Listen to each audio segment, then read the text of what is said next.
La primera parte voy a dar la cátedra acerca del tema que corresponde. Y la segunda cátedra, hoy por la tarde, a tipo alrededor de las 2 de la tarde, les subí a su plataforma en la pestaña de archivos, la carpeta que dice bibliografía. Les coloqué un caso clínico. ¿Cuál va a ser la actividad? La actividad va a ser que este caso clínico que yo les compartí, en base a ese caso clínico, ustedes van a realizar un informe pericial con las partes que hoy vamos a ver. La información que haga falta van a confabular, es decir, van a llenar esos espacios vacíos con su imaginación. Ahora mi pregunta es la siguiente. ¿Desean esta actividad en grupo, al azar, o la desean personalmente porque será una actividad que también tendrá un valor de 10 puntos?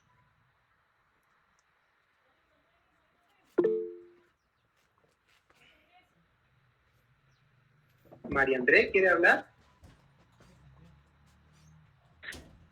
Buenas tardes, doctor. Solo para consultarle, la actividad tenemos dentro del periodo de clase. Vamos a empezarla dentro del periodo de clase, pero la van a poder entregar días después. Yo voy a establecer el tiempo.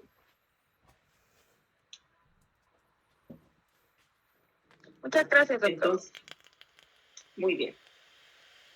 Entonces, los escucho. ¿Quieren que hagamos una tarea grupal? Que en este caso son 26 estudiantes. Podríamos hacer 2 grupos de 7, 2 grupos de 6. O entregan individual cada tarea. Por lo menos que me levanten la mano los que prefieren individual para contarlos.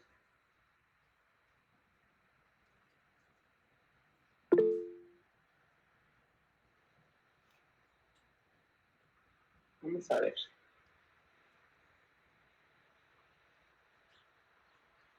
Ok.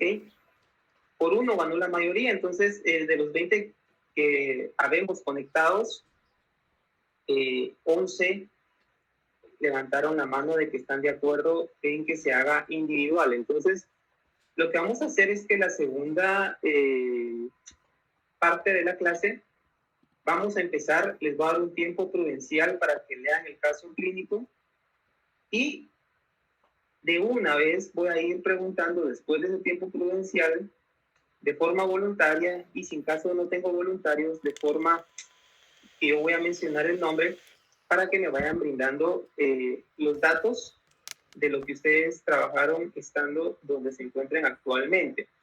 Y como le decía María André, pues esta tarea yo espero poderles dar, tal vez hoy estamos día lunes, como todavía tienen el primer cuestionario habilitado, entonces yo esperaría que tal vez para el día viernes me podrían estar entregando a más tardar la tarea vía plataforma. Las 2 personas que tienen levantada la mano me quieren participar o se les olvidó bajar la mano. En el caso de Cristian y Kendra. Ok, de acuerdo, gracias. Muy bien, esa sería la primera. Y la segunda es de que para los que aún no se han dado cuenta, si es que hay alguno todavía, van a observar que en la parte de evaluaciones hay un cuestionario que ya coloqué de 15 preguntas y se vence el 2 de agosto a las 23:59 horas, ¿verdad? Entonces, para que lo tomen en cuenta quienes no han podido revisar la plataforma, es el primer cuestionario de 15 puntos.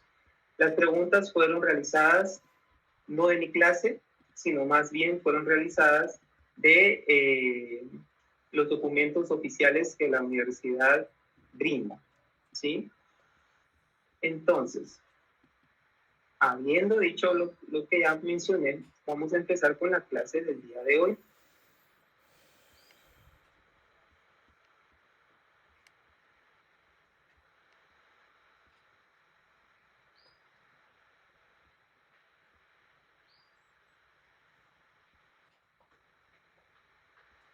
Permítanme, solo voy a cerrar un poco mi ventana porque...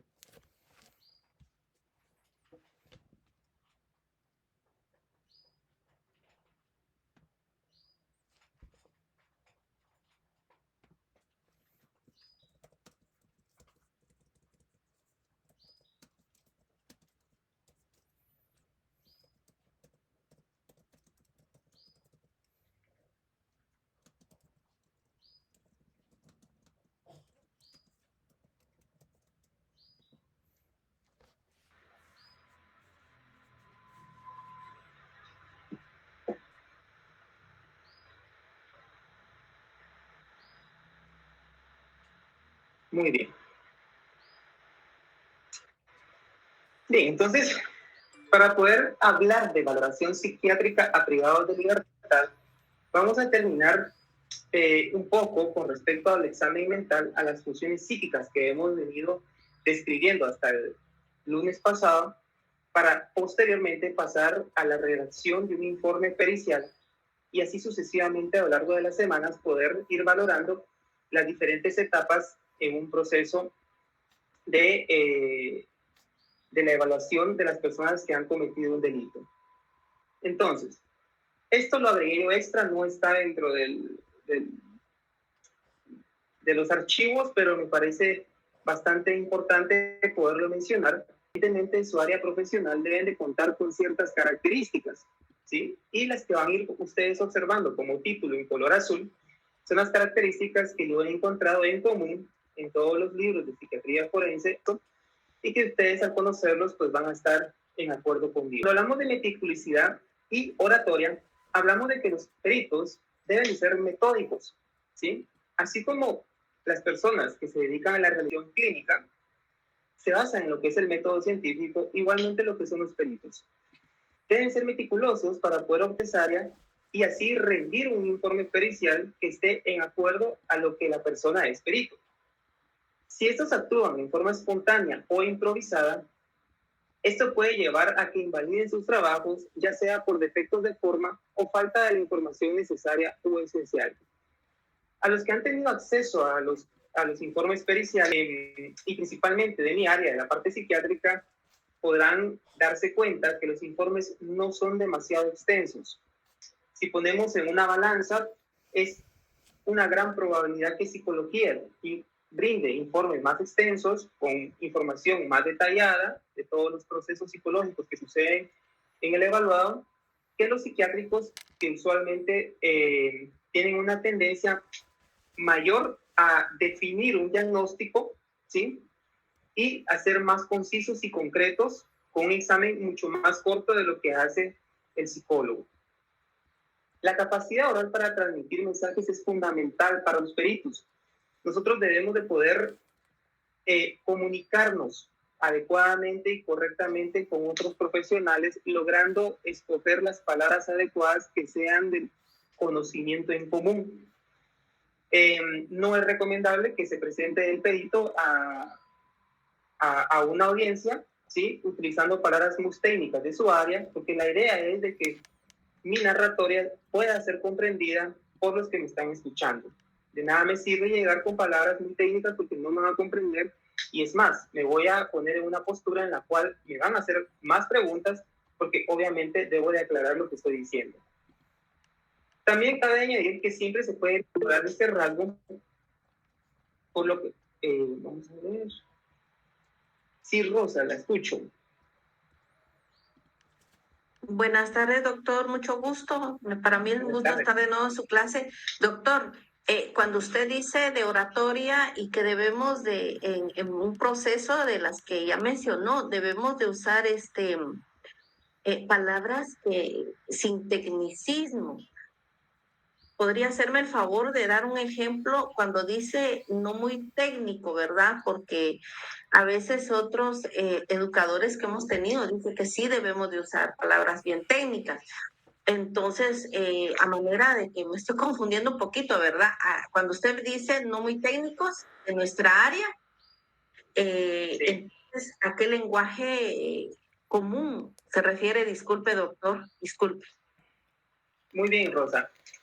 Por poner un ejemplo de la vida cotidiana, al momento usted de escribir dentro del examen mental, usted puede decir a los demás profesionales que no hay una alteración de la sensopercepción o del sensorio, ¿sí? Hay otros profesionales que no son del ámbito de la salud mental que no van a comprender qué significa una alteración de la sensopercepción o del sensorio, y entonces le van a preguntar qué significa eso.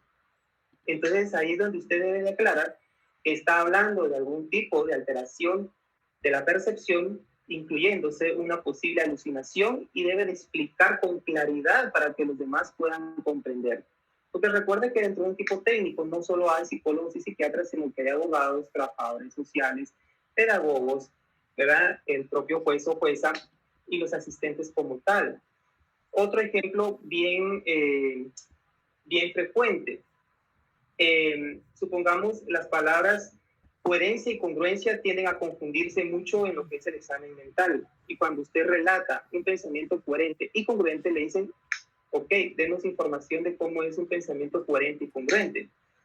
¿Ya? Entonces ahí es donde usted debe ir aclarando. Por eso es que en mi caso particular, yo sí recomiendo que hay que hablar claro, obviamente utilizando siempre palabras que sean profesionales, pero que no sean demasiado difíciles de comprender. Otra característica importante es el insight. Si usted dice insight parcial o insight nulo, pues van a decir que es insight. Y tienen todo el derecho de poder preguntar qué es insight. ¿Ya? Entonces, en su informe pueden ir todo ese tipo de palabras. Al momento de ratificar usted el informe, si no le tienen preguntas, damos por entendido que entendieron todo lo que dice el informe. Pero si le piden ampliar el informe, debe de aclarar ese tipo de terminología, porque muchas veces no se comprenden esos conceptos y no deben de comprenderlos porque no es su área. ¿Oye, Rosa? Gracias, doctor. Muy bien. Entonces, la capacidad oral para transmitir mensajes es fundamental para los peritos, que deberán presentar y explicar sus informes ante los jueces y tribunales. Cabe añadir que siempre se puede mejorar este rasgo, por lo que no deberían de parar de practicar y ensayar. Yo lo que les recomiendo, ¿sí? Y es una técnica bastante aplicable, es que quienes no han tenido alguna experiencia en participar en tribunales y en audiencias, es que obviamente los nervios, la angustia puede aparecer y va a aparecer, ¿sí? Por más que ustedes manejen adecuadamente el tema, va a aparecer. Entonces practiquen frente a un espejo estando ustedes solos. Eso les va a generar confianza, elocuencia al momento de estar, y van a evitar el famoso que puede provocar la ansiedad, ¿sí? Huida no, porque la huida pues no van a huir del escenario, ¿no? Pero el congelamiento sí, y posiblemente van a tener algún tipo de alteraciones de la atención y la concentración y no van a rendir el informe como debe de ser. Paciencia y disponibilidad, dice. Un perito sin paciencia no podrá lograr mucho en su carrera porque su trabajo deberá enfrentarse a una gran variedad de casos y situaciones. Y estos casos pueden durar en ocasiones incluso años, tiempo durante el cual deberán ir obteniendo la documentación e información oportuna y adaptarse a los objetivos de otros sujetos. Además, los juicios pueden suspenderse, por lo que deberán igualmente presentarse el día siguiente o en los días siguientes y deberán afrontar los ataques del contrario. Recuerden que nada es personal, ¿sí? Por lo tanto, no son ataques. El informe dice ataques, pero nada es personal. O sea, ustedes no están en una postura en la que te voy a atacar, ¿ya? Muchas veces se pueden herir susceptibilidades, sensibilidades, pero recuerden que estamos en un escenario donde hay profesionales. Entonces, si ustedes están como peritos, la idea es esclarecer para la función para la cual fueron contratados, están ustedes prestando sus servicios y por lo tanto no es un ataque. Si lo ven como ataque, ¿qué va a pasar? Se va a activar su lóbulo frontal y van a estar a la defensa, y eso no es lo correcto, ¿sí? Será imprescindible organizarse y buscar la máxima eficiencia posible para cuando se acumulen los casos con los que se trabajen. Dice, vamos a ver, ok. Está bien, Luisa, gracias. ¿No? Experiencia y especialización. Bien, esto es algo bien importante en todas las carreras, ¿sí? De estar constantemente con lectura de documentos actualizados. Recuerden que cuando ustedes salen de la carrera de licenciatura, probablemente ya tienen algunos años de atraso de esa información que leyeron, no es que salgan actualizados, y muy probablemente les va a pasar con la maestría. Cuando ustedes se gradúen con la maestría, probablemente también ya salgan con algún tiempo de atraso y van a tener que actualizarse con los nuevos documentos. La experiencia, si bien es cierto, tiene un gran impacto en los peritos, pero también lo que es la base teórica, ¿sí? El conocimiento como tal. En estos casos se necesitará cubrir esa falta de experiencia en el caso de que lo haya con el estudio, la práctica y los conocimientos suficientes. Cada perito debe ser experto en su materia. Es el hecho de que esté especializado en un ámbito o campo concreto lo que le ofrece la cualidad y autoridad para poder presentar sus informes y pruebas de forma creíble y entendible, pese a que sean términos complejos o controvertidos. A eso me refiero. No hay nada mejor que lo que les genera confianza a ustedes dentro de una audiencia es el conocimiento. Si ustedes tienen conocimiento de lo que están rindiendo, eso les va a dar la suficiente postura para poder, hasta cierto punto, defender las conclusiones que ustedes están colocando en el caso de que se les fuera a refutar las conclusiones. Resolución y persuasión. Por pocos que sean los recursos de los que se pueda aprovecharse un perito, esto no deberá ser causa de un mal trabajo, porque con pocos o muchos datos, el informe a realizar deberá ser igualmente compacto y válido. Este es uno de los rasgos más importantes que deberá poseer un perito, si quiere conseguir sus objetivos. Ser persuasivo con los pacientes le permitirá conseguir más oportunidades laborales y respecto a los jueces, ser persuasivo permitirá a los peritos ganar reputación. Por ponerles un ejemplo, ¿verdad? Una experiencia personal, muy personal, es de que en el ámbito en el que yo me desenvuelvo hay dos jueces que me conocen muy bien, ¿sí? Una de ellas me tiene una gran confianza y por lo tanto las audiencias son más dinámicas, fluyen de una forma más natural, pero la otra no tanto, ¿sí? La otra tiene un poquito no puedo hablar por ella, pero tiene un poquito de que la audiencia no fluye de forma natural. Y entonces, cuando una audiencia usualmente en las que yo estoy suelen durar máximo 1 hora, en estas oportunidades han durado 2 horas o más. Entonces, es bueno hasta cierto punto que ustedes demuestren el profesionalismo dentro de una audiencia para que los jueces los vayan conociendo y puedan decir, ok, viene el perito tal y tal, ok, yo confío en él es capaz, ¿verdad? Y entonces va a tener un mejor pronóstico. Persistencia. No dejarse influenciar es la clave para que lo que pueda decir un perito no se vea comprometido en sus declaraciones o pueda considerarse falso o incompetente. Persistir en lo que dijimos desde un primer momento es por lo tanto necesario para que sus argumentos sean válidos y consistentes. Recuerden que en la mayoría de los casos donde ustedes son designados como peritos, a excepciones que sí, ¿verdad? Hay ocasiones que algunos juzgados indican, bueno, rindas informe en 3 horas, rindas informe en 24 horas, rindas informe sin estipular tiempo en el mejor de los casos. Sin embargo, las conclusiones que ustedes coloquen deben ser consistentes con su conocimiento y no titubear, ¿sí? Porque si ustedes titubean, quiere decir que ni ustedes están seguros de sus propias conclusiones y por lo tanto los demás tampoco van a estar seguros de las conclusiones que ustedes rindieron. Entrevista criminológica. Bueno, aquí ya empezamos a formar parte de lo que es el informe pericial.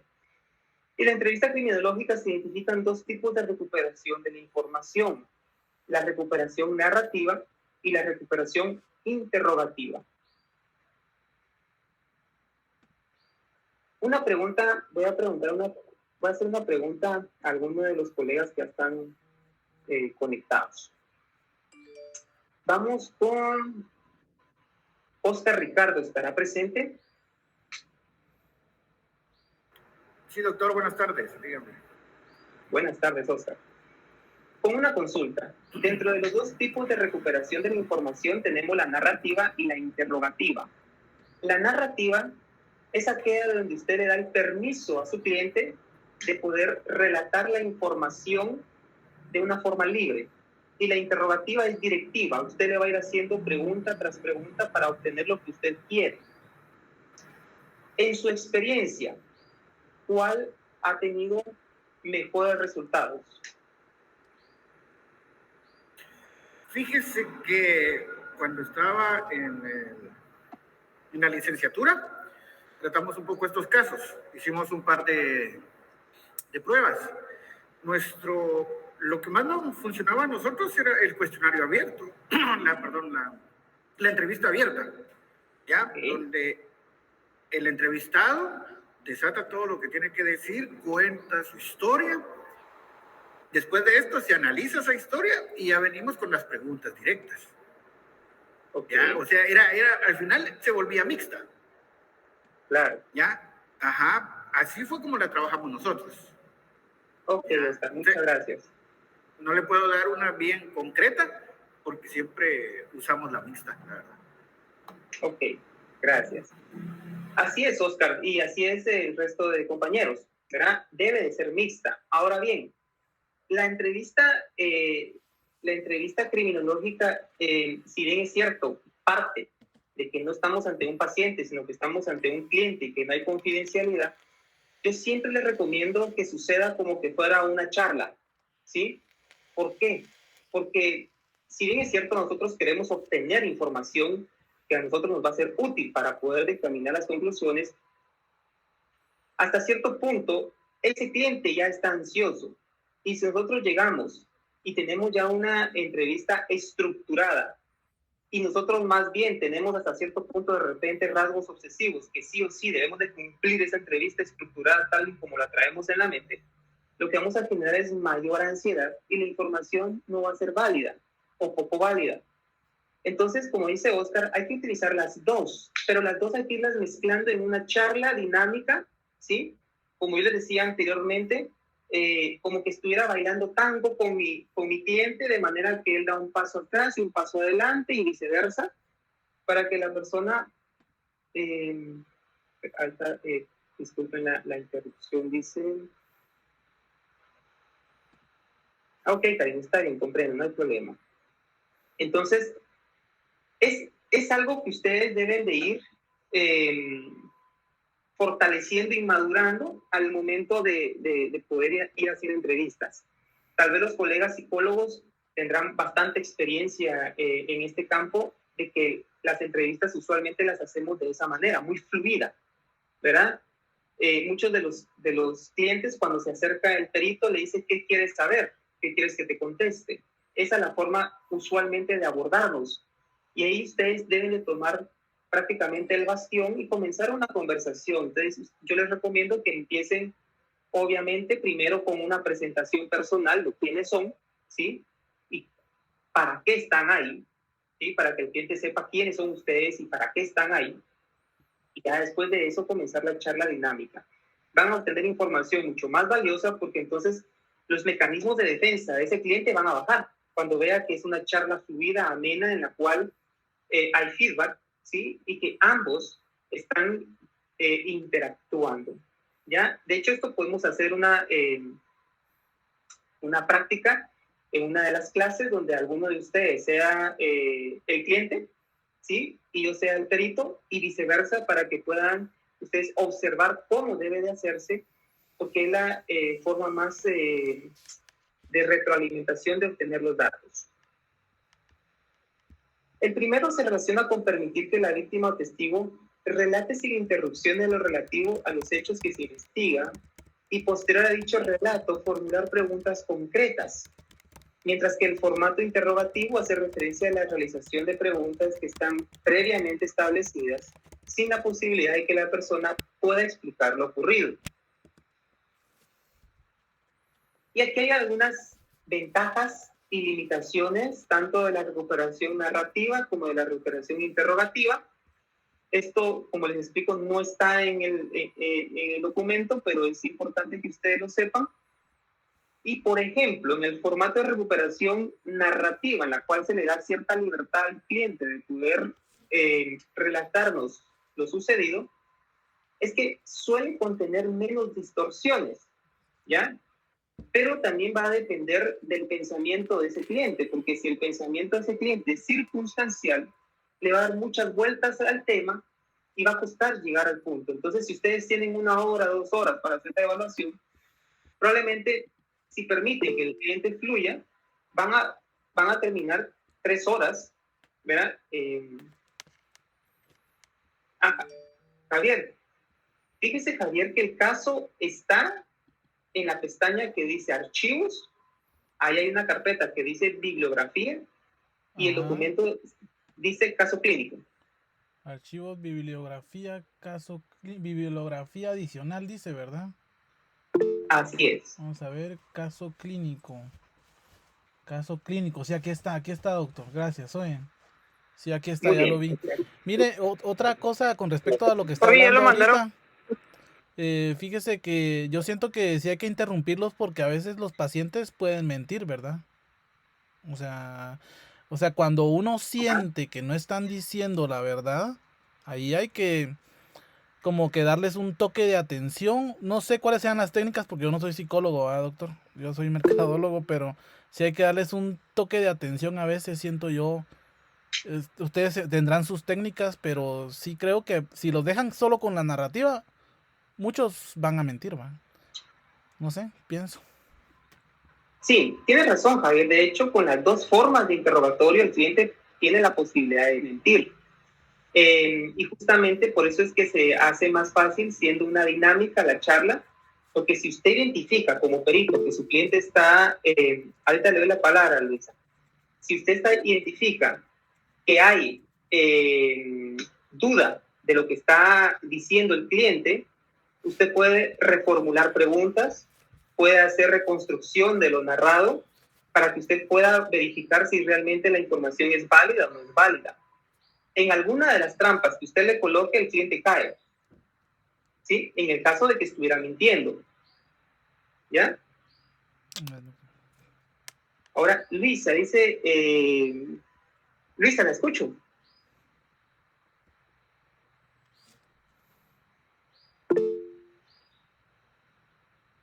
La escucho, Luisa. Doctor, fíjese que hablando un poquito de lo que está comentando Javier, y sí es necesario hacer una pausa, porque, por ejemplo, nosotros, bueno, en el área que trabajo, yo directamente trabajo en banco de sangre y nosotros vemos todo lo que son las personas aptas para poder donar y no. Y sí, al momento de que uno nota que no está diciendo la verdad el donante, entonces nosotros ya le ponemos, se dice, ¿verdad?, una pregunta como de trampa, y sí, las personas llegan a caer en esa pregunta, y entonces nos damos cuenta de que el donante puede ser una persona remunerada o de verdad que está mintiendo solo por obtener el papel y generar ingresos, ¿verdad? Ok. Gracias, Luisa, por su experiencia. Solo la primera parte no mucho la escuché porque se estaba entrecortada la señal, pero ya le agarré el hilo de la conversación. Ahora dice Rosa, dice reafirmación de lo que se tiene duda. ¿Cómo lo haríamos, Rosa, en una práctica ya puesto en práctica, una reafirmación?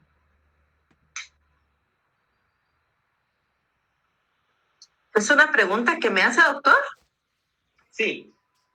Vaya. Pues reafirmación, por ejemplo, en el desarrollo del lenguaje, ¿verdad? Entonces, a veces hay palabras que ellos tratan a manera de disfrazar e inconscientemente lo narran. Entonces, uno vuelve a retomar como a manera de hacer un clic, ¿verdad? Ahora, aprovechando, doctor, usted habla de oratoria y elocuencia. ¿Qué opina aquí dentro del paciente y terapeuta lo que es la persuasión? Dentro de un marco cliente-terapeuta, creo que no cabría, porque yo no voy en plan de terapeuta. yo iría en plan de perito. No sé, ¿usted dice tal vez en la práctica clínica? En este caso sería la práctica forense, digamos, y cliente. Usar la persuasión. Sí la puede utilizar como una herramienta para obtener mayor información, pero no la recomiendo en primera línea. ¿Por qué?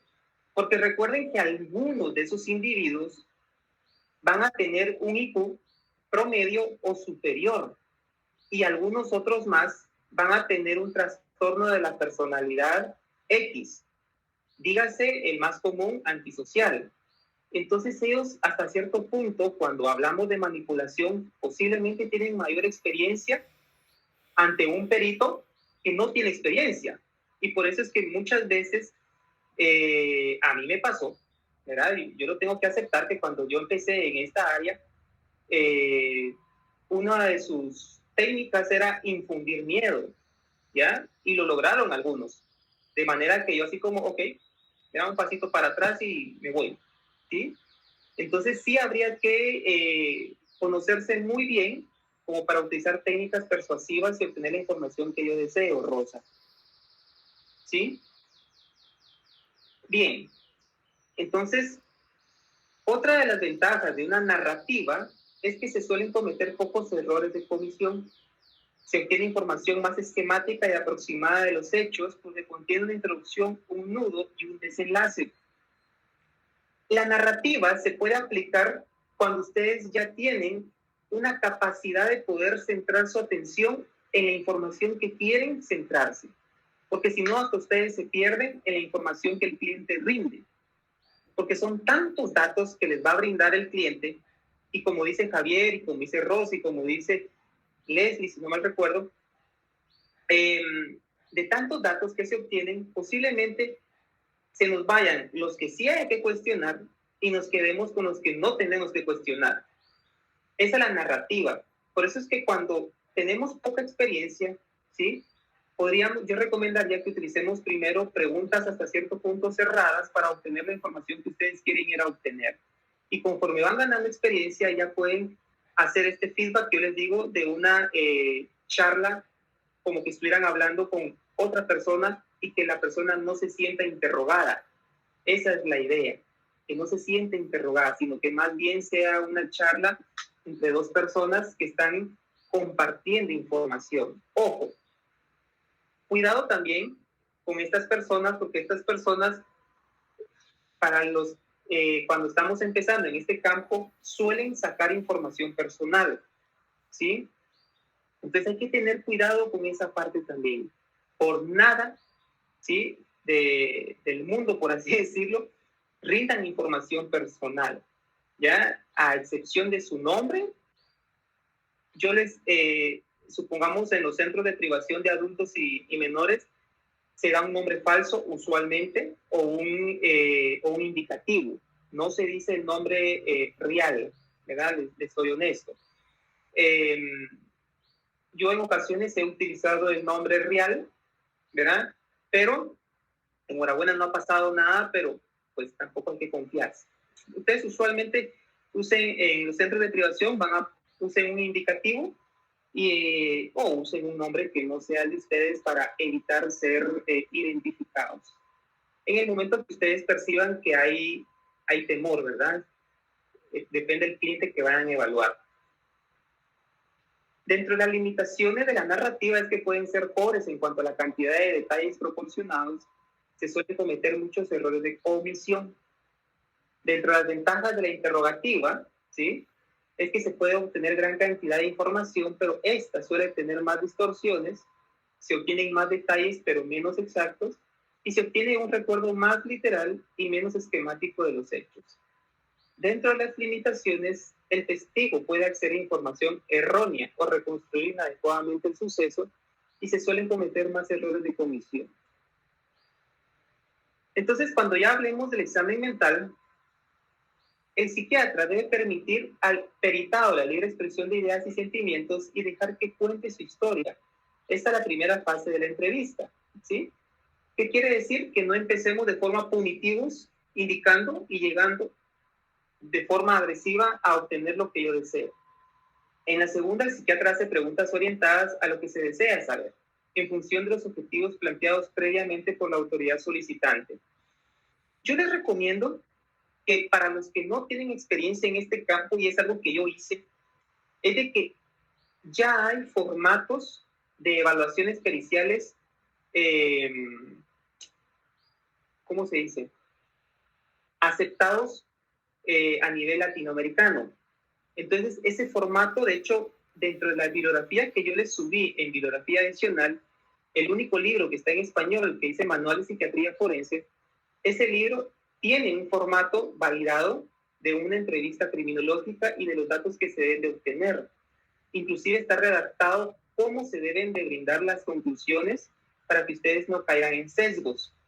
Entonces, cuando empiecen, yo les recomendaría que lleven ese formato o alguno otro con el que ustedes se sientan cómodos para interrogar y no perderse, porque si no se les van a ir 3 horas.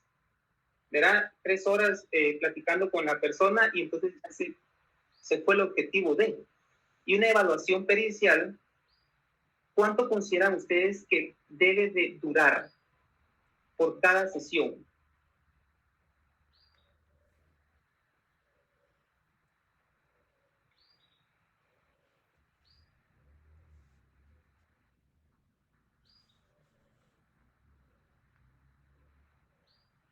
Oscar dice 40, 60 minutos.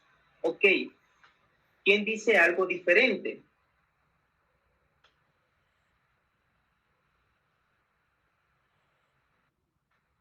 Todos de acuerdo con 40, 60 minutos. De acuerdo. Yo también estoy de acuerdo, Oscar, y con el resto de compañeros, que son 40, 60 minutos máximo, hora y media. Máximo. ¿Sí? Porque también recuerden que están poniendo a disposición del cliente su salud mental, ¿ya? Entonces, estar escuchando lo que sea que se esté escuchando puede causar en ustedes un trauma, que era lo que, si no mal recuerdo, les mencioné en una de las primeras sesiones, a lo cual le llamamos un trauma vicario, ya que ustedes pueden generar un trastorno de estrés postraumático por estar escuchando traumas únicamente del diálogo de otra persona, no necesariamente haberlo visto, haberlo vivido, sino haberlo escuchado. Eso puede generar un trastorno de estrés postraumático y entonces terminan ustedes en tratamiento también. Datos generales. Bueno, ¿qué datos se van a obtener en este tipo de situaciones? Esto puede ir variando, ¿verdad? Porque yo les voy diciendo los datos que yo varío, pero cada quien tiene su esquema. Supongamos nombre, edad, estado civil, sexo, ocupación, idioma, raza, nacionalidad y religión, número de expediente, lugar de nacimiento y de residencia, escolaridad, personas que suministran información. ¿Por qué consideran ustedes que la religión hasta cierto punto es importante preguntárselos a los clientes? Hablando del tema de hoy, ¿verdad? De privados de libertad.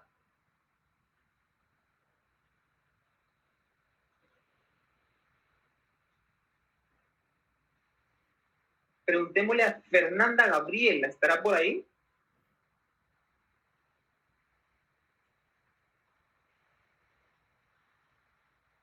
¿No? Ok. Iris Patricia. Buena tarde, doctor. En relación al tema religioso, Así ¿verdad? es. De preguntarle a los clientes. Pues considero que de repente solo para evaluar cómo está, digamos, su nivel de conciencia, si están apegados a la realidad o tienen como ideas muy, no sé, como fuera de sí, de repente por eso, pero no sé. Ok, gracias. Gracias por su participación, Iris. Vamos a escuchar a alguien más. ¿Estará Maynor Haroldo? Sí, doctor, ¿qué tal? Buenas tardes. Buenas tardes, Maynor. Okay. ¿Escuchó la pregunta, Maynor? Sí. Yo considero que para identificar si tuvo alguna relación con los medios de control social o algo referente. Ok. Uh-huh. Ok, para poder como muchas gracias. analizarlo un poquito más. Ajá. Ok, gracias. Muy bien. Recuerden que yo al inicio les decía que en salud mental es lo mismo que en una charla cotidiana, ¿verdad? Religión y política usualmente no se habla. Pero ¿por qué religión al cliente en un privado de libertad? Porque ellos adoran a la Santa Muerte, ¿sí? Y las creencias de adoración a la Santa Muerte es a base de sacrificios. Desde lo más mínimo, como una autolaceración, ¿sí? Hasta lo más grave, como el ofrecimiento de un cadáver. Entonces, dice Karina, es importante proporcionar información importante sobre su vida y sus creencias en lo que está arraigada la persona. Sí, Karina, sí es, ¿verdad? Muchas gracias. Bueno, Guatemala es un país pluricultural, entonces, pero ese es uno de los objetivos tantos por los cuales hay que conocer la religión de esa persona, por lo de la Santa Muerte, porque una muy buena parte de ellos, aun cuando son activos, cuando todavía pertenecen a las pandillas, tienen sus altares a la Santa Muerte, ¿verdad? Y cuando ya se tornan paisas, digámoslo así, dejan de adorar a la Santa Muerte, entre comillas, pero es una creencia bastante común dentro de los grupos disociales. Después, síntomas principales. ¿Cómo van a empezar ustedes? El motivo de consulta. Hay dos versiones del motivo de consulta. Algunas literaturas indican que ustedes deben de poner con las palabras textuales por las cuales el cliente está consultando, y otras literaturas dicen que ustedes pueden describir el motivo de consulta por el cual están evaluando al cliente. En este caso particular de privados de libertad, usualmente ustedes son enviados, no es que el cliente esté pidiendo una evaluación psiquiátrica, algunas veces sí.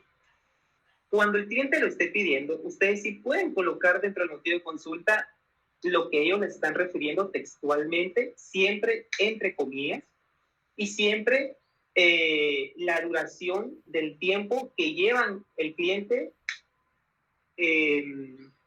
con la peritaria.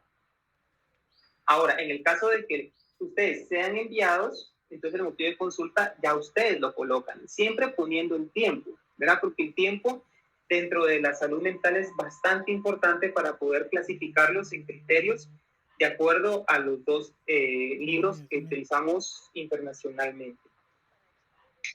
Si el informador no es el paciente, hay que aclarar quién da la historia, el nombre de esa otra persona, la relación con el paciente, si convive o no con el paciente, la edad, etc.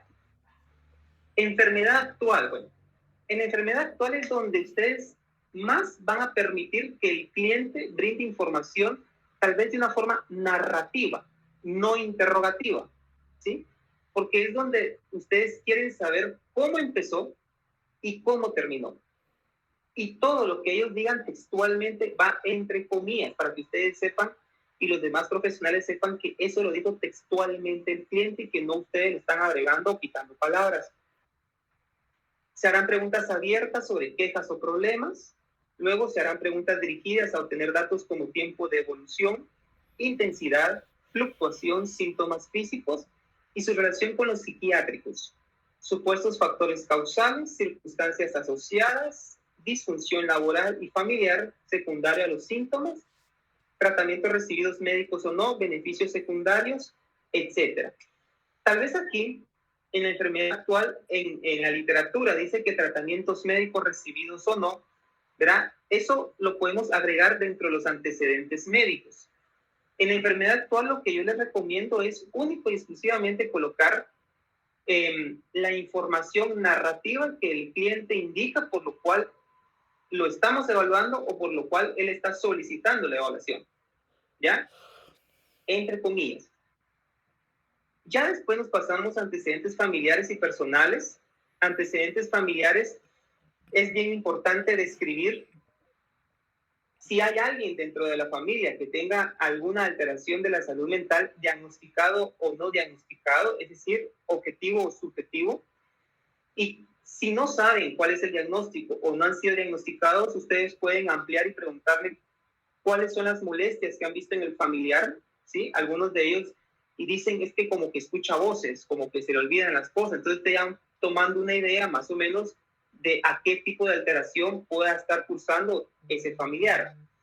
Segundo, antecedentes familiares de adicciones. Eso es bien importante. Recuerden que una carga importante genética de las adicciones se transfiere familiarmente. Adicciones. Tercero, antecedentes familiares médicos. Es bien importante, principalmente hablando de glándulas tiroideas, hipertensión arterial, diabetes mellitus, convulsiones, deficiencias de minerales o vitaminas que sean incluso hereditarias, porque todo eso le va dando el panorama al perito de poder hacer una evaluación más exhaustiva. Antecedentes personales. Se incluye la historia pre y postnatal, ¿sí? Cómo fue el embarazo, el parto, por qué día fue, ¿sí? Cuál fue su peso al nacer, cuál fue su talla.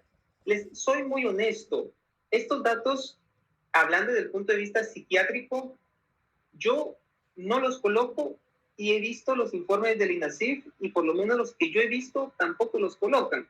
¿Verdad? Somos más concretos y más directos, a menos que alguno de esos antecedentes forme parte de lo que vamos a dictaminar en la conclusión. Entonces ya hacemos un interrogatorio de estas etapas de la infancia. Pero si no, fácilmente, si nosotros hacemos todo este interrogatorio, nos llevamos aproximadamente fácil 1 hora y media si nosotros llevamos bien estructurado toda la información. ¿Qué vamos a preguntar en la primera infancia? Bueno, hábitos alimentarios, trastornos alimenticios, es bien importante preguntar en estas personas. Una deprivación materna, es decir, que la madre no haya tenido un baby blues o una depresión postparto. Un desarrollo inicial y de lenguaje. Un entrenamiento en el control de esfínteres. Otra situación bien importante, ¿verdad? Ojo con aquellos niños que se orinaban o se defecaban en cama sin haber sido diagnosticados o habiendo sido evaluados y no diagnosticados de una situación médica. Problemas del comportamiento como una succión del pulgar, berrinches, tics, terrores nocturnos, la enuresis y la encopresis, ¿verdad? Que es justamente orinarse y defecarse. Una personalidad infantil como vergüenza, inquietos, hiperactivos, retraídos o fantasías recurrentes. Posteriormente pasan a la infancia intermedia, que es de los 3 a los 11 años, que es una historia escolar, cómo le fue en el colegio a esa persona, si hubieron castigos, si hubieron riñas, si alguna vez fueron expulsados, etc. La infancia tardía, que le llaman de los 12 años en adelante, pero antes de los 18 años, hay que ver cómo fueron sus relaciones sociales, la historia escolar, el desarrollo cognitivo y motor. Y la edad adulta, que pues ya prácticamente es como preguntarnos cómo estamos actualmente con respecto a la historia laboral, la actividad social, la sexualidad, etc. Y aquí viene lo que es un poco el examen mental. Antecedentes personales. Yo usualmente al cliente le pregunto antecedentes psiquiátricos personales y antecedentes psiquiátricos familiares. Adicciones, bien importante. Médicos, solamente si hay una condición médica que pueda colaborar en una alteración del comportamiento. Quirúrgicos, solamente que haya tenido alguna neurocirugía a nivel cerebral y que eso pueda alterar el comportamiento. Traumáticos, igual, solamente que haya tenido un accidente en motocicleta, en automovilismo, o que haya caído en una altura mayor a la de su estatura, y que eso haya podido causar una contusión o una pérdida de la conciencia en la persona. Alérgicos, a menos que mi objetivo sea medicarlo, de lo contrario no lo pregunto. Y los ginecobstétricos en el caso de las damas. Examen mental, bueno. El examen mental empieza no desde que tengo al cliente frente a mí, sino que empieza desde que el cliente está o en la sala de espera o desde que es conducido a la sala donde yo estoy. Desde ahí comienza el examen mental, desde ahí lo comienzo a observar cuál es su comportamiento, ¿sí? Recuerden que el examen mental, más del 50% lo dice las expresiones corporales, más que la expresión verbal. Entonces, hay que hablar de aspecto y actitud general. apariencia, postura, indumentarias, el aseo, el estado general, la actitud que toma en relación al entrevistador y la familia, si viene o no por su propia voluntad, que eso, cuando ustedes son enviados, tomen en cuenta que no, ¿verdad? No van a estar en su mejor voluntad. Lenguaje rápido o lento. Conciencia, cuando hablamos de estado de conciencia, es la capacidad que tiene el ser humano de poder darse cuenta de su propia existencia y de la existencia de las cosas que están a su alrededor. A eso le llamamos conciencia. Atención. Atención es la capacidad que tiene el ser humano de poder enfocar, ¿sí?, su mente en una particularidad de un todo. ¿Ya? Esa es la atención.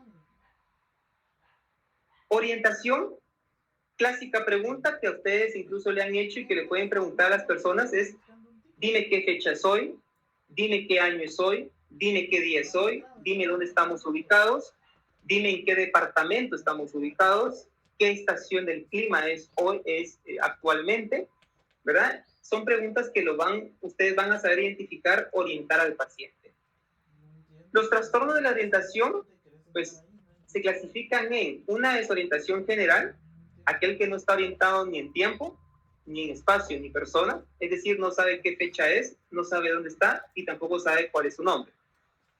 La espacial o geográfica, que solamente es aquel cliente que no sabe qué fecha es. Usualmente en los centros de privación de libertad no saben qué fecha es, porque no es como que tengan un reloj o un calendario a la mano, y usualmente, aunque lo tengan, ellos indican no desear verlo para no sentir más pesado el tiempo.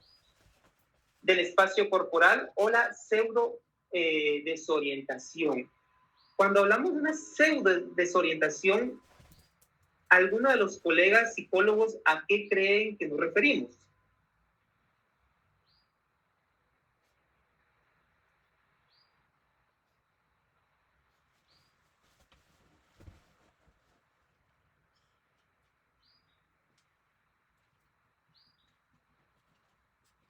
¿No? Ok. Enlacen esto. Yo se los voy a contar. Ustedes tal vez no lo han visto porque al menos que alguno de ustedes se desarrolle en un ámbito hospitalario. ¿Qué pasa cuando llega llega un paciente, en este caso un paciente, con historia de estar convulsionando? Llaman al neurólogo, el neurólogo lo evalúa y dice es una pseudoconvulsión, ¿sí? En términos prácticos, poco técnicos, se está inventando la convulsión, ¿ya? Y en términos de salud mental, o estamos ante un cuadro de somatización, un cuadro de conversión o un cuadro de simulación, que son términos diferentes, pero a la larga, que describen que no es una convulsión médica, sino una convulsión psíquica. Pues la pseudo desorientación son aquellos clientes que le hacen creer a su evaluador que no saben cuál es la fecha de hoy, que no saben su nombre, ¿sí?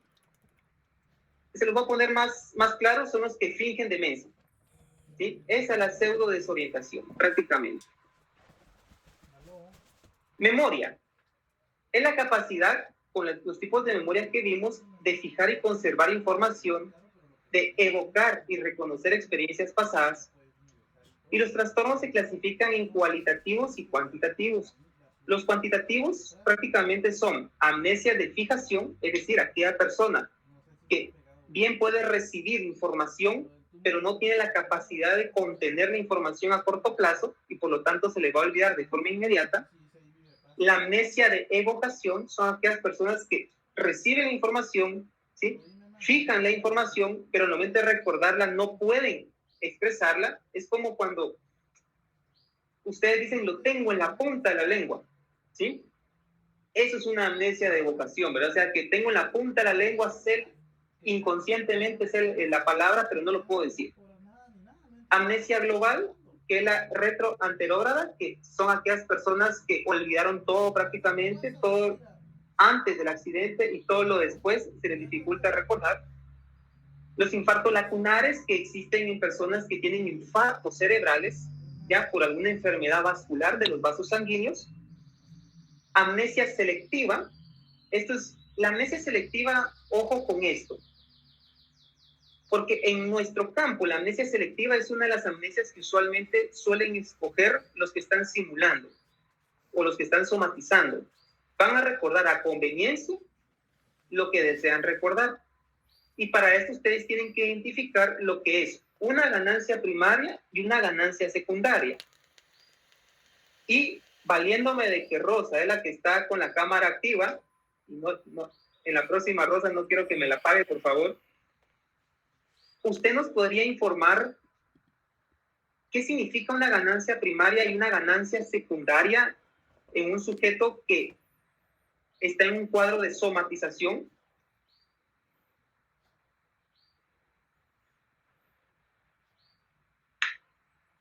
Perdón, doctor, estaba anotando. Es una pregunta, ¿verdad? Es hacia... a ver. Ganancia primaria en una... déjeme ver... Memoria... Primaria, secundaria, memoria. Ok. No lo tiene ahorita así en la mente. Sí, la verdad, doctor, estaba anotando, pero sí, cuando habla de ganancia, es ganancia, ¿verdad? Ganancia primaria y secundaria. Exacto. En la memoria del paciente. No, en un cuadro donde el paciente se esté inventando algún síntoma, supongamos que, un ejemplo fácil. Ajá. Supongamos que hay alguno de ustedes que está en el trabajo y de repente comienza a quejarse de dolor de cabeza, a tal punto que comienza a llamar la atención de sus compañeros de alrededor y del jefe inmediato superior. Va con el médico de personal y le dice, me duele la cabeza, pero multiplicado por 5. ¿Sí? Ustedes podrían decir, ese cuate se quiere ir a su casa, ¿verdad? Y quieren que lo suspendan 48, 72 horas, dependiendo cuánto tiempo tenga el médico personal de poderlo suspender. Pero habrán otros que digan, habrá otro cliente que diga, me duele la cabeza, pero no sabe qué es lo que quiere lograr. ¿Cuál es una y cuál es otra? Bueno, pienso que cuando usted habla de ganancia a primaria sería lo relevante, ¿verdad? En el paciente, ¿verdad? Y la secundaria sería como lo que está buscando, ¿verdad? La primaria, déjeme ver, doctor, ya me confundí, doctor. Primaria y secundaria. Bueno, la primaria sería, por ejemplo, en el caso de él, ahí sí que usando la lógica, la primaria sería porque se va a descansar, la secundaria sería porque, bueno, la verdad, doctor, ya me confundí. No tenga pena, Rosa. Bien, les voy a explicar. La ganancia secundaria es cuando quiero lograr un objetivo de forma consciente. Ese cuate con dolor de cabeza ya tiene planificado que lo que quiero es ganarme una suspensión, porque probablemente al salir del trabajo ya suspendido yo tenga alguna otra actividad que quiera ir a cubrir. Esa es una ganancia secundaria. Una ganancia primaria es lo mismo, pero la gran diferencia es de que el cliente no sabe conscientemente qué es lo que quiere lograr o qué es lo que está logrando obtener del síntoma que está somatizando. ¿Ya? Ese es el más difícil. Pero ustedes tienen que estar alertas ante las dos, porque estos clientes privados de libertad regularmente se van a presentar ante ustedes con ganancias secundarias. Van a manipular la entrevista con el objetivo de quedar bien ellos. ¿Sí? Ellos ya se van a presentar ante ustedes respondiendo lo que ellos creen que ustedes quieren escuchar. ¿Sí? Y ya tienen planificado cuáles van a ser esos objetivos. ¿Ya? Entonces, esa es la diferencia entre ganancia secundaria y primaria. Secundaria, el sujeto es consciente de lo que quiere obtener. Primaria, el sujeto es inconsciente de lo que quiere obtener. ¿Sí? Sensopercepción, que era lo que yo les hablaba en en el examen mental, que es el mecanismo neuropsicológico por medio del cual el hombre adquiere conocimiento de lo que sucede en su ambiente, en su propio organismo y en su mente. Entre los trastornos de la percepción encontramos cuantitativos y cualitativos. Los cuantitativos son la hiperpercepción, la hipopercepción y la apercepción. Hiperpercepción es cuando nuestros 5 sentidos se encuentran aumentados, de manera que, ¿dónde pueden ver la hipercepción? Bajo efectos de drogas, ¿sí? Esta famosa pasta que están utilizando en los Estados Unidos, una de sus tantas secuelas es la hiperpercepción, ¿ya? Y para las personas que están aquí presentes, que de repente han utilizado algún alucinógeno, ¿sí? Alguna metanfetamina, esa es lo que provoca el resultado de la hiperpercepción. La hipopercepción es lo contrario, es la disminución de nuestra capacidad de poder percibir las cosas. Y la apercepción es de que no percibo. Regularmente la percepción la vamos a ver en lesiones cerebrales, ¿sí? Es muy, por lo menos a mí no me ha tocado ver a alguien que intente simular una percepción, ¿no? Regularmente son personas con lesiones cerebrales ya establecidas que van a tener esta dificultad. Y no es algo que voluntariamente dejo de percibir, sino que es algo me lo está provocando. Entre los cualitativos encontramos las ilusiones y las alucinaciones. Recuerden que la diferencia es ilusión, hay un objeto que yo distorsiono. La alucinación, no existe un objeto que pueda ser distorsionado. Que a su vez pueden ser auditivas, táctiles, visuales, gustativas, olfáticas o sinestésicas. ¿Cuáles son las sinestésicas? Son prácticamente las alucinaciones en las que ustedes pueden percibir que les recorren miles de insectos en su cuerpo, ¿sí? Esa puede ser una alucinación sinestésica. Por eso dice entre paréntesis sistema propioceptivo, de las terminales nerviosas que se encuentran en nuestro cuerpo. Y alucinaciones hípnicas o hipnagógicas. Estas son bien interesantes. Vamos a ver. Solo me confirma si es psicólogo a quien estoy preguntando, ¿vieron? Early, ¿es usted psicóloga, si no mal recuerdo?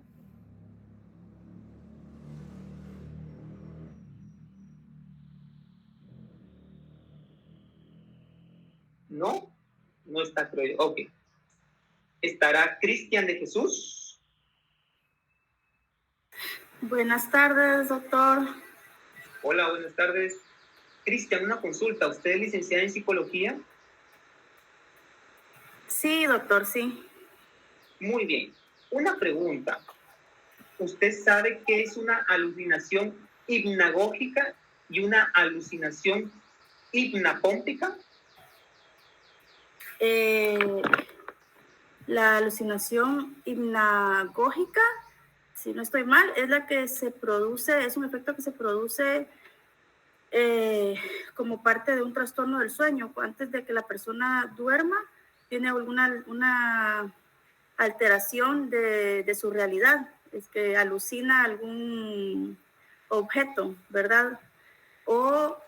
Y la hipnapómpica es la que sucede, esa es antes del sueño, ¿verdad? La hipnagógica y la hipnopómpica es la que surge cuando la persona se despierta, queda como, cuando va a despertarse de su sueño, al despertar puede ver una figura terrorífica o algo así, pero en realidad no existe, ¿verdad? La está alucinando y dura unos segundos, algo así. Muy bien, muchas gracias.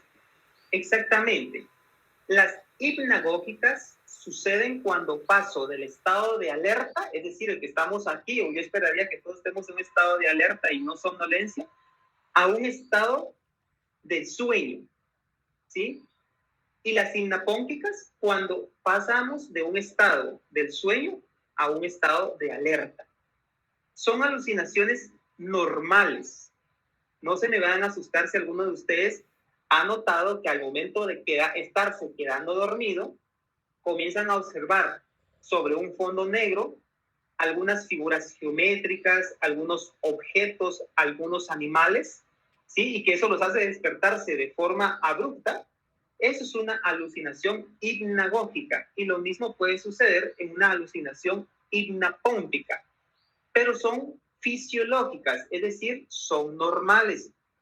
Aunque las hipnagógicas, que son las que pasamos de la alerta, de la vigilia, al sueño, puede pasar en una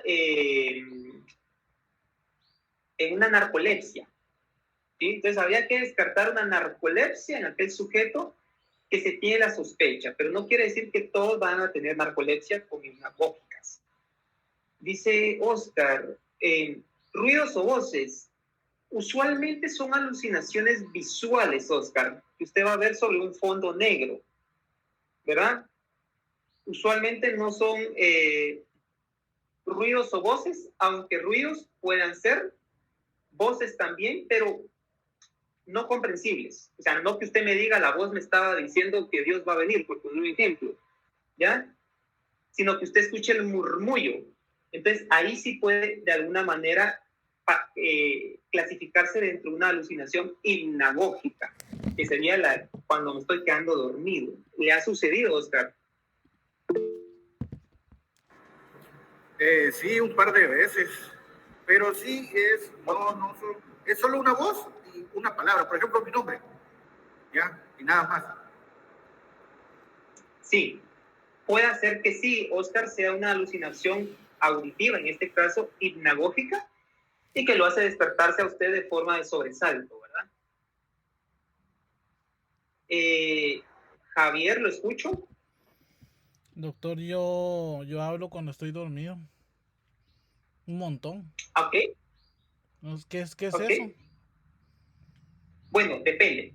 Eso ya no corresponde a una alucinación de las que estamos hablando, sino que eso ya estaremos hablando de un trastorno del sueño que habría que descartar, ¿sí? Que usted no tenga primero una condición médica, es decir, una apnea del sueño, principalmente, ¿verdad? O alguna otra condición. Podría hacerse un polisomnograma para descartar una alteración fisiológica del sueño, porque entonces si usted está hablando mucho durante el sueño, lo que a mí sí me dice claramente es que no está teniendo un sueño satisfactorio, ¿ya? Sí, porque... Entonces, pues posiblemente usted sea una persona que pasa con fatiga o pasa con somnolencia una buena parte del día, porque su cerebro hasta cierto punto se mantiene en constante alerta. Exacto, me amanezco cansado a veces, sí. Sí, entonces por ahí iría, Javier, en términos lineales, hágase primero un polisomnograma. Si sale normal, entonces ya consulta con un psiquiatra para que lo diagnostique y le pueda ayudar. ¿Sí? Gracias, doctor. Muy bien. Se confiesa dormido. ¿Verdad? Ustedes saben cuál es la droga que se le coloca a una persona para confesar, porque disminuye su capacidad de poder mentir. Es la droga de la verdad, le llamamos en el área médica, ¿verdad? Es los derivados de los opiáceos, el fentanilo, ¿verdad? Ustedes le colocan una dosis no sedativa y la capacidad volitiva de esa persona para poder mentir disminuye. Entonces, cuando ustedes hablan con esa persona, les dice todas las verdades, y por eso yo he escuchado algunos casos, incluso recientemente me comentaba un caso una de mis alumnas que fue operada recientemente de una cirugía plástica, y me decía ella que adormitada, el cirujano comenzó a preguntarle preguntas muy íntimas, ¿ya? Y ella, dentro de la poca recuperación de su conciencia que estaba obteniendo, contestó, pero se le parecía un poco raro, pero ella estaba letárgica, ¿ya? Y ya cuando ella tomó conciencia, ella dijo, ¿por qué me hizo preguntas justamente cuando yo estaba despertando? ¿Ya? Es parte de, obviamente no es el uso, ¿verdad? Pero ni tampoco está legalizada para utilizarse de esa forma, pero solo para que sepan, tienen cuidado cuando se despierten de las cirugías y si les preguntan algo íntimo, ¿verdad? También lo que es ¿Sí, Rosa, la escucho? Doctor, lo que dice que eso es muy cierto. Fíjese que mi amigo me hizo unas cirugías y entonces, saliendo ya casi de la anestesia, recuerdo que él empezó a bromear y como era mi amigo, entonces empezó a hacerme preguntas y a tener un diálogo así. Yo decía, ¿por qué me está planteando este diálogo? Pero al final, ahora entiendo por qué, doctor. Ok, sí, de todo ahí en la viña del Señor, me diría mi compañero el día de ayer, ¿verdad? Entonces, precaución. Dice Cecilia, una pregunta, cuando uno sueña que se va a un agujero negro. Complicado, Cecilia, responderle sin conocerla. No hay la interpretación de los sueños, no hay un libro que indique que si yo sueño con esto, significa esto. Cuidado con lo que dice en Google, ¿verdad? Si usted dice sueño con agujeros negros, significa esto. No es así. Ya Sigmund Freud en su libro de interpretación de los sueños hablaba de que esto va más allá de. Habría que conocerla, Cecilia, para poderle dar una interpretación a ese sueño, ¿sí? Es más delicado de lo que se cree. Bien. Después, conducta y actividad psicomotora, que es el esfuerzo básico de una persona que lo mueve hacia un objetivo.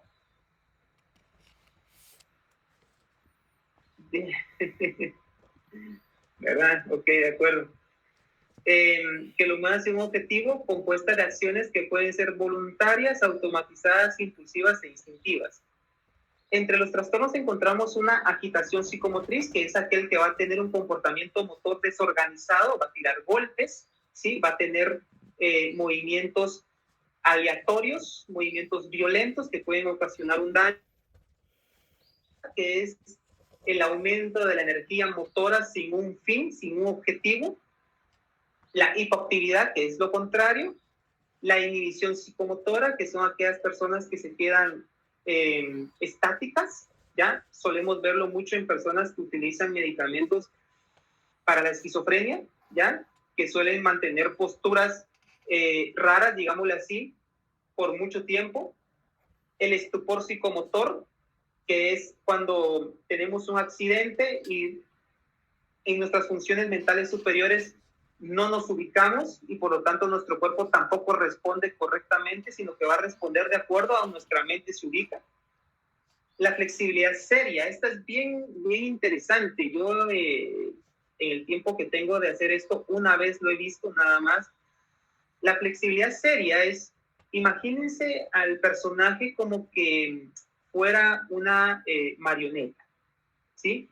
Ellos van a adoptar las posturas que ustedes los coloquen y así se van a quedar.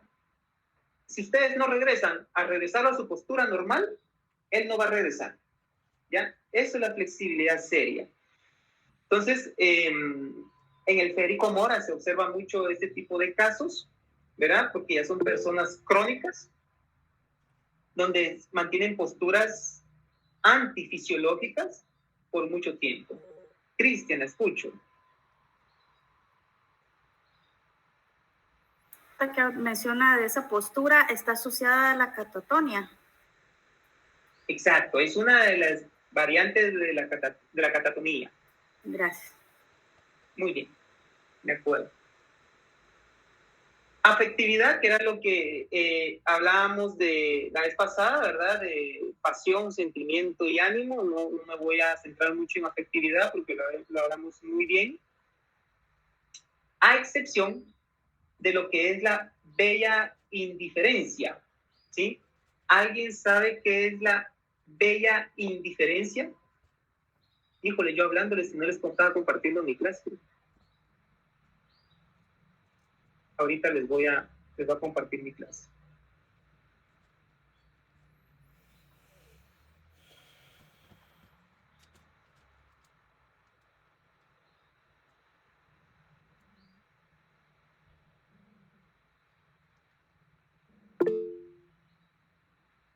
Lidia, la escucho. Creo que son personas que hacen caso omiso. Por ejemplo, si tienen algún síntoma grave de algún trastorno y como que lo ignoran. Exactamente, por eso se llama la bella indiferencia, ¿verdad? Justamente usted lo describió, es como que si a la persona no le interesa lo que está sucediendo alrededor, inclusive lo que le esté sucediendo a él mismo o a ella misma. Esa es la bella indiferencia, ¿verdad? Suele suceder mucho con el uso de los antidepresivos, para quienes ya fueron usuarios de antidepresivos. Una de las preguntas más frecuentes es, me preocupa porque ahora las cosas me importan menos, nos dicen los pacientes, ¿verdad?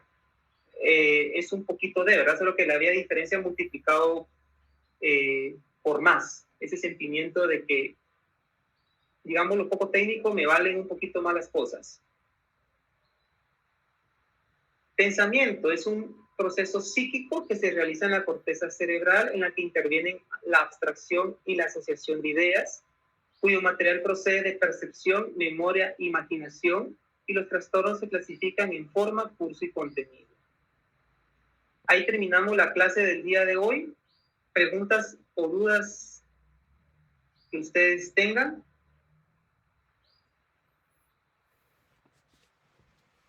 No, doctor, todo muy bien, muchas gracias. Muy bien. Entonces, vamos a ver, son las 6:18. Bueno, vamos a hacer algo. Lo voy a someter al escrutinio, a que todos hagan una votación con levantadita de mano. ¿Desean que utilicemos este resto del tiempo para poder dar lectura del caso clínico y que algunos vayan participando, o bien prefieren que finalicemos la clase y que ustedes lean el caso clínico individualmente y me envíen sus tareas a lo largo de la semana? Levanten la mano los que desean que la clase termine y que ustedes por sus medios puedan leer el caso clínico.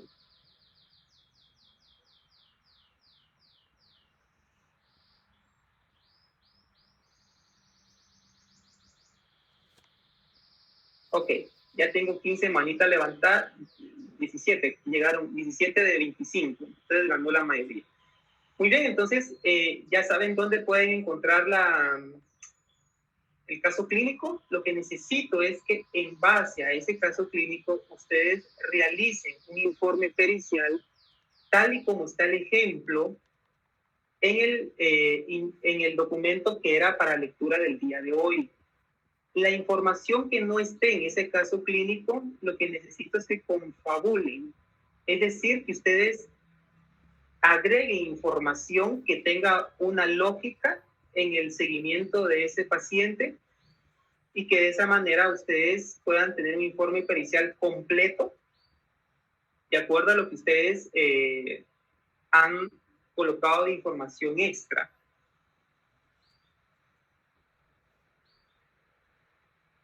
Y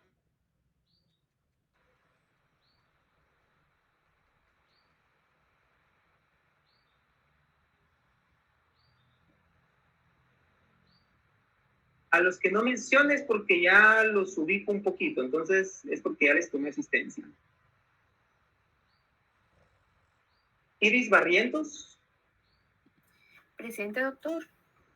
Muy bien. Lidia Barrios. Presente, doctor. Mercy Cifuentes. Presente, doctor. Casti García. Presente, doctor. Aníbal López. Presente, doctor. Erly López. Presente, doctor. Mayra Pérez. Presente. Cecilia Pop. Presente, doctor. Graciela Raimundo, creo que es la que tiene dificultades técnicas, ¿o no? Presente, doctor. Ah, está, ok. Fernanda Reina. Presente, doctor. Mildred Ruiz. Presente, doctor. Glenda Tobar. Presente, doctor. Y vamos a ver. Me voy al otro.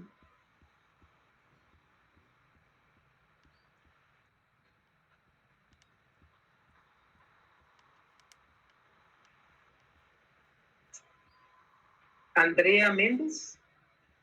Buenas tardes, doctor, presente. Buenas tardes. Kendra Mendoza. Presente, doctor. Margarita Bejarano. Presente, doctor. Buenas noches. Buenas tardes aún. Karina Pérez. Presente, doctor. Muy bien. Y por último,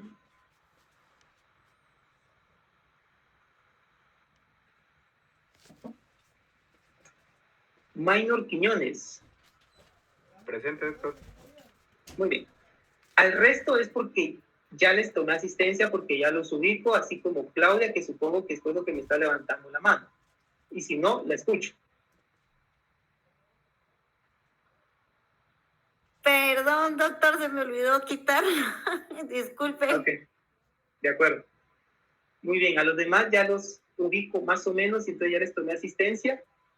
Entonces, pues, voy a subir la tarea ahora de una vez para que ustedes puedan comenzar a realizarla. Y recuérdense del cuestionario, por favor, el 2 de agosto a la medianoche se termina el acceso y nos vemos el próximo día, lunes. Javier, lo escucho.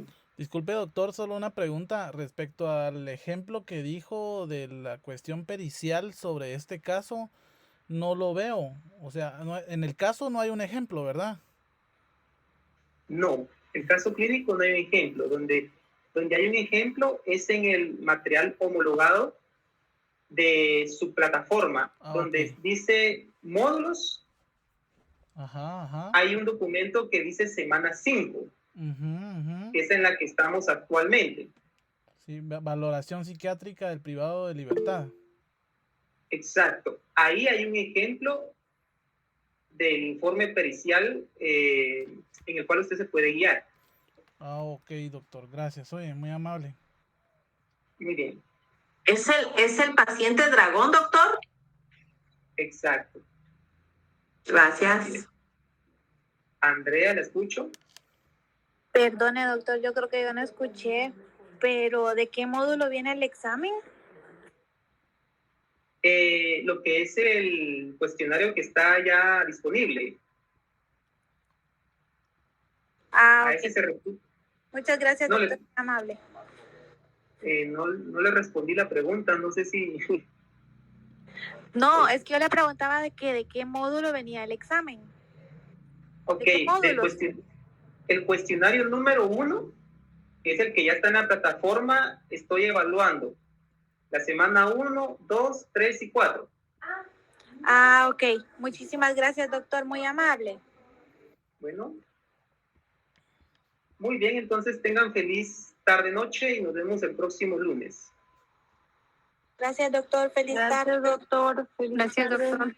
Éxitos en las misiones. Nos vemos. Gracias, doctor.